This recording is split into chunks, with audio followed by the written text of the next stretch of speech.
اقبال نے اپنے ایک دوست کو لکھا کہ اگر مغرب کی ترقی کے باطن میں جھانک کر دیکھنے کی ہمت رکھتے ہو تو دیکھو اس کے پیچھے بھی قرآن کے اصول کار فرما ہے، لیکن چونکہ انہوں نے قرآن سے مادی ترقی حاصل کرنی تھی تو وہ انہوں نے لے لی۔ مسلمان نے مادی ترقی حاصل کرنی تھی اور قرآن سے روحانی ترقی حاصل کرنی تھی۔ قرآن سے اس نے زندگی کی زیب و زینت بھی لینی تھی اور قرآن سے آخرت کا جمال بھی حاصل کرنا تھا، لیکن انہوں نے اس کتاب کو پھینک دیا اور نتیجہ کیا ہوا نہ زندگی کا جمال نصیب ہوا نہ آخرت کا حسن عطا ہوا۔ قرآن انسان کو کھڑا کرتا ہے، انسان کو عروج دیتا ہے، انسان کو اس کی ذات سے ملواتا ہے، خودی کا تعقل دیتا ہے، اس کی ذات سے اس کو آگاہ کرتا ہے، اس کو مقصد زندگی بتاتا ہے، اس کو زندگی گزارنے کا اسلوب بتاتا ہے، اس کو معاد اور آخرت کی زندگی کے بارے بتاتا ہے کہ یہاں رہنا ہے تو کیسے رہنا ہے، وہاں جانے کا راستہ کیا ہے۔ قرآن اس کو مکمل، کامل اور اکمل زندگی عطا فرماتا ہے، لیکن انسان نے قرآن سے زندگی تلاش ہی نہیں کی اور اس سے زندگی حاصل ہی نہیں کی۔ اللہ اکبر، حامل قرآن و بے ذوق طلب، اقبال کا ذرا لہجہ دیکھیے، حامل قرآن و بے ذوق طلب، العجب ثم العجب ثم العجب۔ اقبال کہتے ہیں افسوس ہے یہ قوم حامل قرآن ہے لیکن بے ذوق طلب، لیکن اس ذخیرے سے حاصل کچھ نہیں کر رہی، حتیٰ کہ اس کو طلب بھی نہیں ہے کہ اس کو اٹھا کے دیکھوں تو صحیح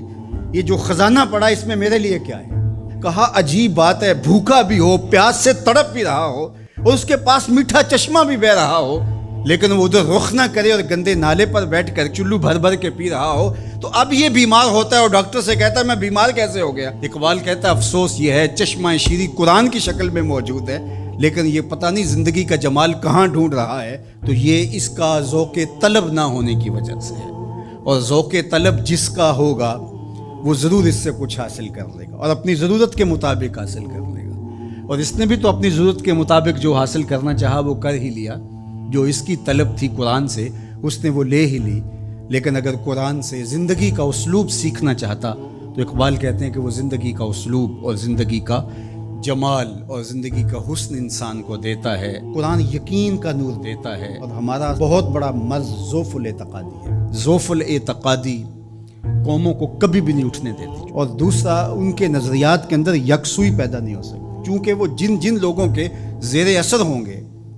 ان لوگوں کے نظریات کے حامل ہوں گے اور وہ قوم ہی نہیں بن سکیں گے۔ اور نتیجہ کیا کہ ایک علاقے کا اسلام دوسرے علاقے کے اسلام سے نہیں ملتا، ایک پیر خانے کا اسلام دوسرے پیر خانے کے اسلام سے نہیں جڑا ہوا، ایک تنظیم کا اسلام دوسری تنظیم کے اسلام سے نہیں جڑا ہوا، تو یہ سارے اسلام سینکڑوں ہزاروں کی شکل کے اندر جو نشو و نما پا رہے ہیں، تو یہ جتنے مرضی اوپر چلے جائیں نتیجہ خیز نہیں ہوں گے۔ نتیجہ خیز تب ہوں گے جب ماخذ ایک ہوگا، وہ قرآن مجید ہوگا۔ تو قرآن مجید سے جڑنا، قرآن مجید سے وابستہ ہونا، دل بستگی تعلق کے خاطر آپ کو وحدت فکر کی ضمانت فراہم کرتا ہے،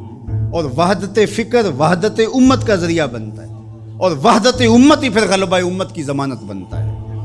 اس لیے اس امت کو قرآن پہ ہی آنا پڑے گا، اس کے علاوہ اس امت کے دردوں کا کوئی مداوع نہیں ہے اور دکھوں کا کوئی چارہ نہیں ہے۔ اللہ اکبر۔ تو فرمایا وَمَنِ ابْتَغَى الْهُدَى مِنْ غَيْرِهِ أَضَلَّهُ، اور جس نے قرآن سے ہٹ کر کسی اور جگہ سے ہدایت تلاش کی اللہ اسے گمراہ کر کے رکھ دے گا۔ قرآن سے روشنی لے، ان ھذا القرآن یہدی للتی ہی اقوم، یہ قرآن ہے جو وہ راستہ دکھاتا ہے جو بالکل سیدھی ہے۔ تو جس نے قرآن سے ہٹ کر کسی اور جگہ سے راستہ تلاش کیا تو اللہ کے محبوب فرماتے ہیں کہ اللہ اس کو گمراہ کر